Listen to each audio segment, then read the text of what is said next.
Hello friends, स्वागत है आप सभी का आपके अपने यूट्यूब चैनल चौहान एजुकेटर्स में। और अच्छी बात यह है कि अब आप मुझे इंस्टाग्राम पे भी फॉलो कर सकते हैं, लिंक डिस्क्रिप्शन में है। आज का हमारा टॉपिक है an elementary school classroom in a slum, जिसके ऑथर हैं स्टीफन स्पेंडर।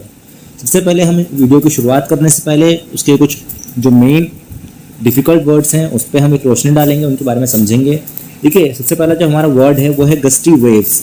गस्टी वेव्स का एक जो बिल्कुल एक्यूरेट मतलब होता है वो होता है बड़ी लहरें, बहुत बड़ी लहरें।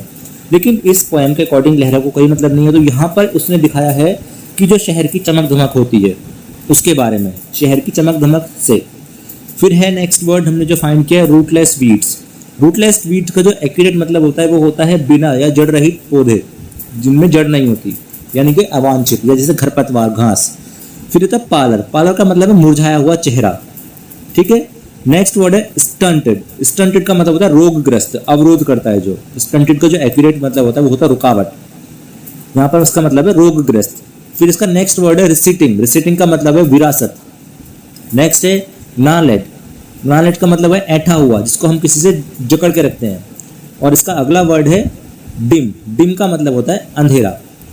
तो इन सभी वर्ड्स का फर्स्ट पैराग्राफ से लिए गए हैं सभी वर्ड्स। नेक्स्ट पैराग्राफ के लिए जो वर्ड्स होंगे वो आपको उस पैराग्राफ के स्टार्टिंग से पहले मिलेंगे। अब हम सबसे पहले फर्स्ट पैराग्राफ की बात करेंगे।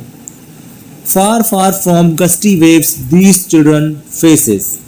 जैसे far far from gusty waves these childrens faces, इन बच्चों के जो चेहरे हैं इन बच्चों के, वो शहर की चमक धमक से बिल्कुल विपरीत हैं, बिल्कुल अनजान है, उनसे बहुत दूर है, वो उन्हें पता नहीं उसके बारे में।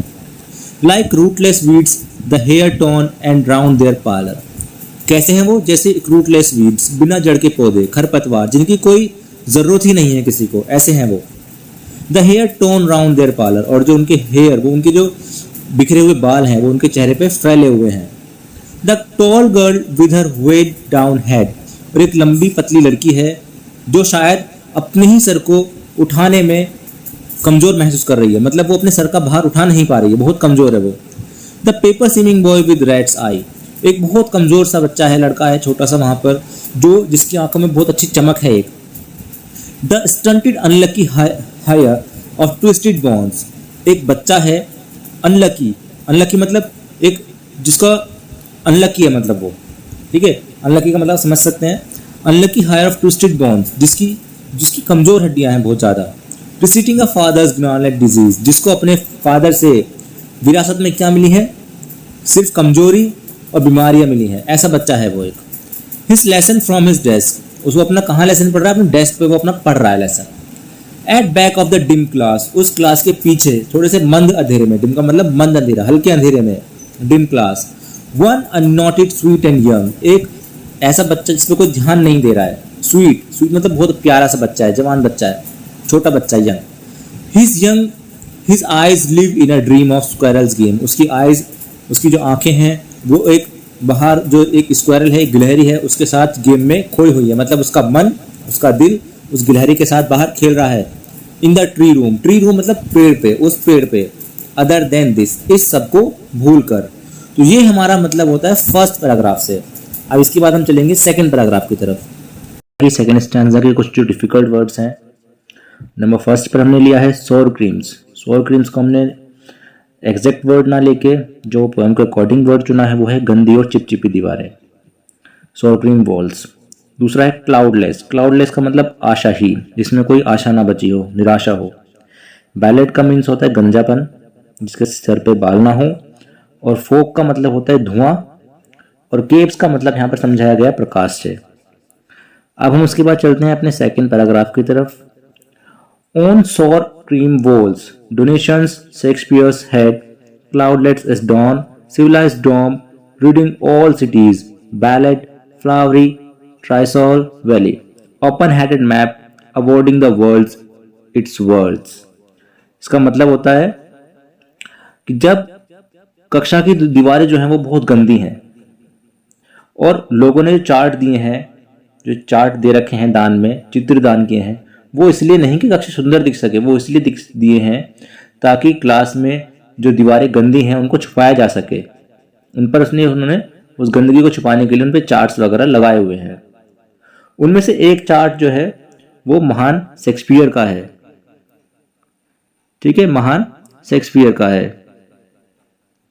जिसमें शेक्सपियर के बारे में उनमें से एक जो है नाटककार हैं, वो एक उनका जो सिर दिखाया है उसमें गंजा दिखाया हुआ है, और उसकी तुलना किससे की गई है पोएम में, जैसे कि उगता हुआ सूरज।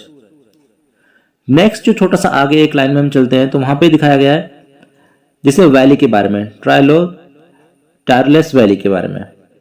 टायरलेस वैली जो है वो एक सुंदर दृश्य दिखाया गया है, घाटी का दृश्य, जहां पे फूल भरे हुए हैं, प्रकृति की सुंदर रचनाओं का प्रतीक है वो एक, और एक छोटा सा नक्शा लगा हुआ है, छोटा सा एक मैप, उसको एक मैप जैसा बताया गया है। ठीक है, लेकिन अब आगे चलते हैं हम। And yet for these children these Windows not this map, और ये जो लगे हुए हैं मैप्स, ये जो खिड़कियां हैं, वो उन बच्चों के लिए मैप नहीं है, कोई दुनिया नहीं है, कोई देयर वर्ल्ड्स, लेकिन फिर भी उसको उसी तरह से दर्शाया गया है क्योंकि उन बच्चों ने वहीं पे जिंदगी गुजारी अपनी, अब तक वो वहीं पे पढ़ाई करते आ रहे हैं, उसी गंदी जगह पे, उसी एक छोटे से स्कूल में, तो उसका उसी से तुलना की गई है। Where all their futures painted with a fog, जहां उनका फ्यूचर उस धुएं भरे कमरे में, उस बेकार कमरे में पनप रहा है, जहां उनका जो फ्यूचर है वो उसी कमरे में, उसी बेकार कमरे में पनप रहा है, जिसका कोई फ्यूचर नहीं है। इस तरह उनका जो जीवन है विकल्पित जीवन है कि हाँ भाई इतना ही निश्चित है, ये उनका जो भविष्य है वो अंधेरे में है, जो बच्चे उन झुग्गियों में फंसे हुए हैं उनका। आगे चलते हैं नेक्स्ट लाइन में अपनी।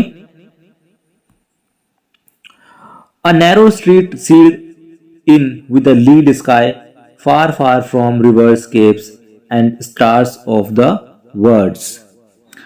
अब उनका जो भविष्य उन्होंने बताया कि वो फंसे हुए हैं, वो निराशाजनक रूप से वो कवर किए हैं उनको, उनका जो ज्ञान के प्रकाश से वो बहुत दूर हैं, उनके जीवन में सिर्फ क्या है, अंधेरा, ना ही कोई आशा है कोई भी, वो उस ज्ञान के प्रकाश से बहुत दूर हैं। बात करते हैं अपने थर्ड पैराग्राफ की, तो सबसे पहले थर्ड पैराग्राफ के कुछ डिफिकल्ट वर्ड्स। नंबर 1 पे हमने लिया है विग्ड, विग्ड का मतलब होता है शैतान, और सेकंड वर्ड नंबर पे हमने लिया है सिलीली, सिलीली का मतलब होता है मक्कारी। थर्ड नंबर पे है क्रैम्ड, मतलब तंग, बहुत ज़्यादा मुश्किल।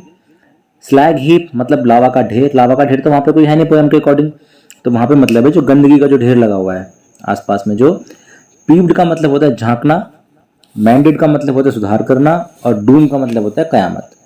अब हम चलते हैं अपने पैराग्राफ की तरफ। Surely Shakespeare is a विग्ड, the map a bad example. अब ये कह रहा है कि श्योरली जो है निश्चय ही शेक्सपियर को जो वो दर्शा रहे हैं उस पेंटिंग से माध्यम से कि वो एक शैतान के जैसा दिखता है, उसे शैतान बता रहे हैं वो। ठीक है, with ships and sun and love tempting them to steal from lives that slyly turn in their cramped holes from fog to endless night. अब वो सब चीज़ें जो मिलके हैं, with ships and sons and love, यानी कि हर एक चीज़, इसका मतलब है प्यार और स्वीकृति, दोनों ही तरह से उन्हें किसी के किस चीज़ के लिए मजबूर कर रहे हैं, उन्हें चोरी करने के लिए, अपराध करने के लिए मजबूर कर रहे हैं, वो सब चीज़ें उन्हें कोई भी अपराध करने के लिए मजबूर कर रहे हैं। कब? From fog to endless night. Fog का मतलब है सुबह से है, और एंडलेस नाइट का मतलब रात से, सुबह से लेकर शाम तक, मतलब उनके पूरे जीवन में वो उन्हें मजबूर करते हैं चीज़ें। On their slag heap these childrens wear skin peeped, और उन बच्चों की जो कपड़े हैं, जो उनकी स्किन है वो बहुत पतली है, बहुत ज़्यादा उनसे चिपकी हुई एक तरह से, उसमें से वो झांक रहे हैं, उनकी जो स्किन है वो उन कपड़ों में से, फटे हुए कपड़ों में से वो झांक रही है स्किन। ठीक है, childrens throw by bones and spectacles of the steels, और उनकी बोन्स बड़ी पतली हैं, बहुत बच्चे कमजोर हैं वो, मतलब steel, spectacles of steel with mended glass.